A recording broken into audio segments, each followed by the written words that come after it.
이미 그 세 분 선생님께서 축사해 주시는 과정에서 2050년 한국은 어디로 가야 될 것인가에 관한 핵심적인 주제의 말씀은 다 언급을 해 주신 것 같습니다. 다만 제가 잠깐 마이크를 잡은 것은 20주년 겸 이 신사옥 건립 축하 회의를 하면서 왜 이런 주제로 회의를 하게 됐는가를 설명하려고 이 자리에 섰습니다. EAI가 10주년 기념 행사를 했었던 2012년 그때 그 10주년 행사로 저희가 했던 것은 이 시대 우리에게 필요한 것은 무엇인가? 라는 질문을 가지고 금년에 세상을 떠난 김지아 시인, 그리고 김은창 선생님, 그리고 박지한 교수 세 분한테 공개 강좌를 부탁드렸고,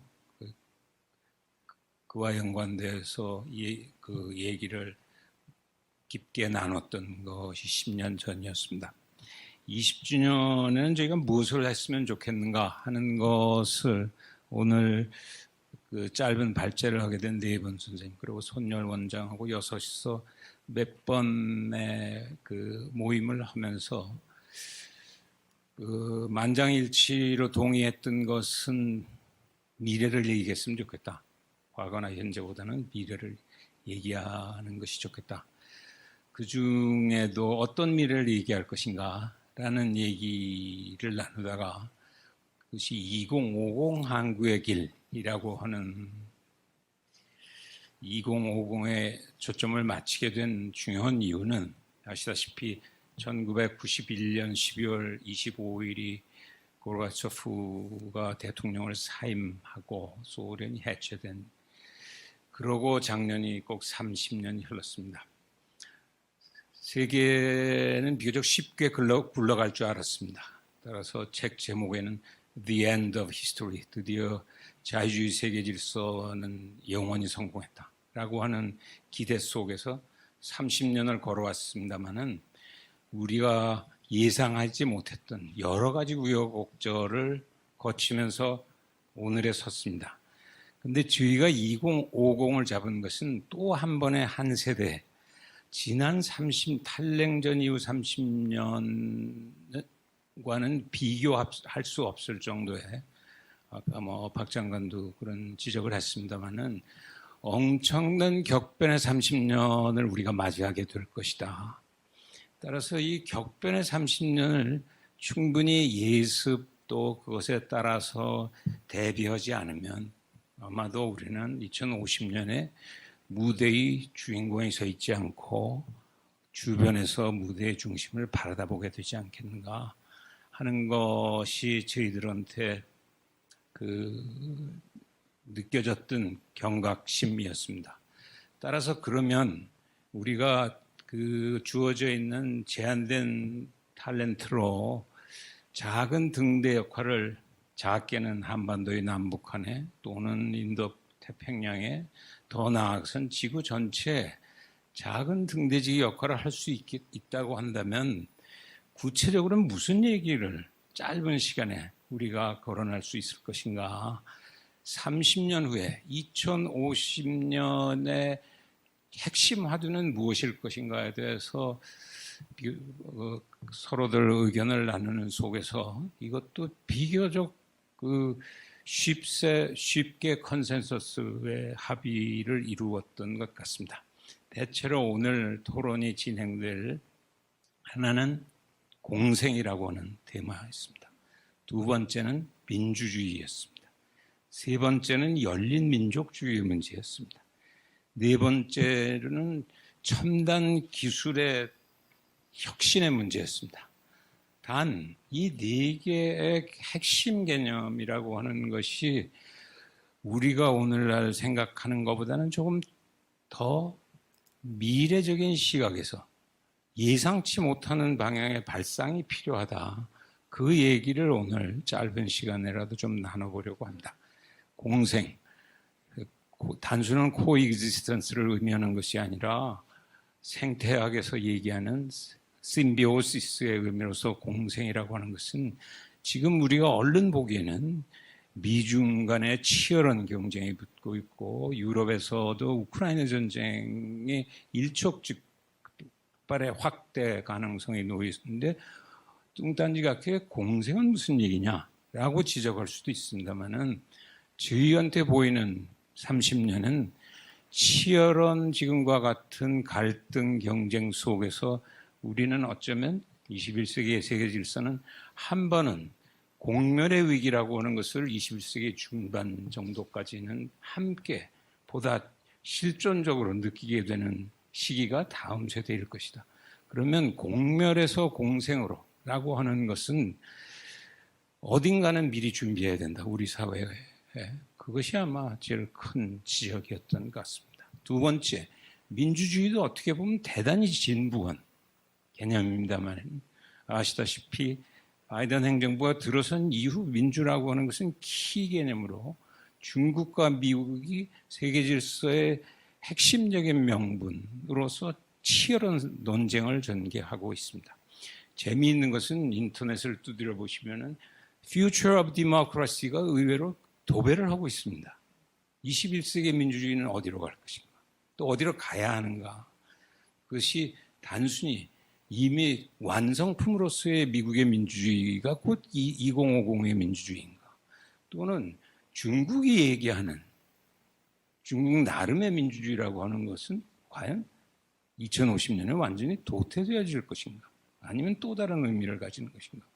이런 맥락에서 볼 때 얘기가 나오겠습니다만 어쩌면 역사는 좀 짧지만은 한국의 민주주의라고 하는 것은 굉장히 끈질긴 생명력을 가지고 지난 7, 80년을 걸어왔고 어쩌면 2050의 Future of Democracy의 공동 설계나 건축에서는 어쩌면 한국의 민주주의는 굉장히 중요하게 각광을 받아야 되는 것이 아닌가 하는 논의를 좀 우리가 해봐야 되겠다 하는 것이 두 번째 저희들이 나눴던 얘기고 세 번째는 정확한 용어가 여의치 않습니다만은 열린민족주의의 중요성이라고 하는 문제입니다.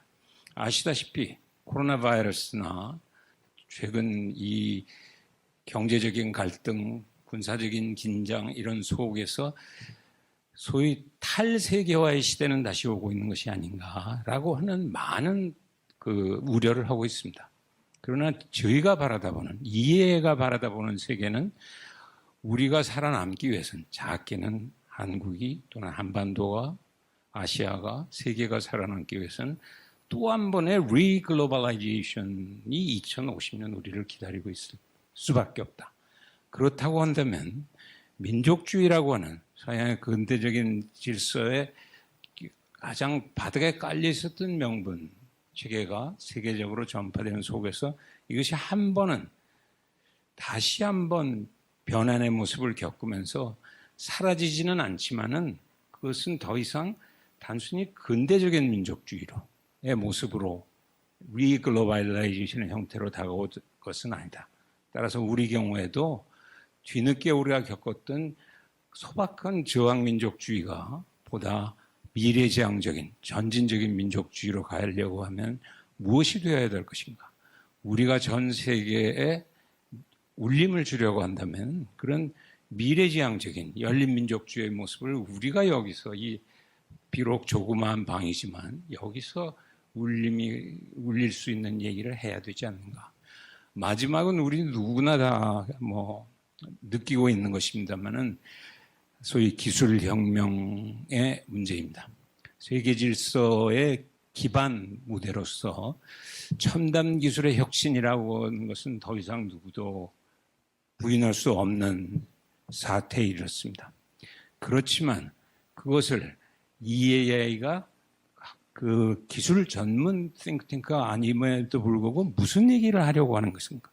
무엇에 기여하려고 하는 것인가? 오늘 우리가 하려고 하는 것은 적어도 두 가지 문제는 EAI에서 다뤄야 된다고 저희들은 논의를 나눴습니다. 하나는 2050 한 제너레이션을 가면은 AI나 이런 것의 전반적인 또는 첨단 기술의 가속화 현상은 더 심화될 수밖에 없습니다. 따라서 우리가 무대 중심에 서려고 한다면 어떻게 거기에 동참할 수 있는 것인가? 그러한 전략은 무엇이 가능한 것인가? 하는 것은 대단히 고도의 정치적인, 국제 정치적인 아마 깊은 안목이 필요한 것입니다. 그것은 단순한 기술 전문가들에 의해서 파악되어질 수 있는 부분을 넘어서는 부분이 있습니다. 더 궁극적인 질서는 아마도 2050년이 되면은 첨단 기술이라고 하는 것은 오늘날 우리가 흔히 얘기하는 AI, 5G, BT 이런 것들을 넘어서서 아마도 공생 기술이 첨단 기술의 핵심이 될 수밖에 없지 않는가. 기술이 인간을 지배하는 것이 아니라 인간과 기술이 공생해서 우리가 함께 사는 데 기여하는 테크놀로지가 결국 진정한 테크놀로지가 되는 시기가 멀지 않게 다가오고 있다고 한다면 사실은 그것을 선점하는 것이 우리가 전 세계 첨단 기술에 진력하고 있는 모든 사람들을 방향을 이끌어가는 작은 역할을 이 사직동에서 할 수 있게 되지는 않을까 하는 맥락에서 그 최종적인 합의를 해가지고 워낙 큰 주제고 어려운 주제이고 30년을 내다보는 얘기입니다만 국내에서 이 문제를 오랫동안 고민했던 중견학자들에게 그 자유롭게 얘기를 개진할 기회를 한번 가지자 하는 것이었으니까 그 완성되지는 않은 얘기들에도 좀 들어주시고 또 궁금한 것이 있으면은 추가적으로 그 질문이나 코멘트를 해주셨으면 감사하겠습니다. 감사합니다.